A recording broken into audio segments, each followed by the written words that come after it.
Guys, এটা হচ্ছে আমাদের পদ্মা নদী আর এটা হচ্ছে আমাদের গ্রাম। আর এই হচ্ছে আমরা পদ্মা নদীতে ঘুরতে আসি বিকালবেলা, কোনো কাজ নাই।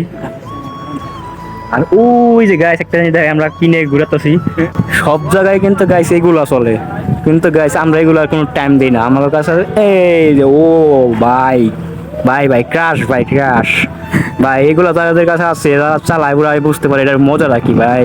সাপ ওয়াও, চুম্মা গাইস, ও খালি সেই না থাকবো ভাই, কোন সময় যে পানিতে পড়ে যায় বইতি দেন কেমন করে।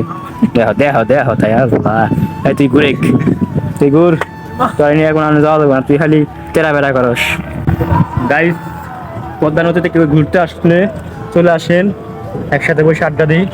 ও ভাই, এইসব জায়গাতে বসে আড্ডা দিতে সেই ও ছোট ভাই ভাই ওই যে উপরে গান চলতেছে, আমরা আবার নিচে ব্লক করবো তো তাই নিচে আইছি গাইস।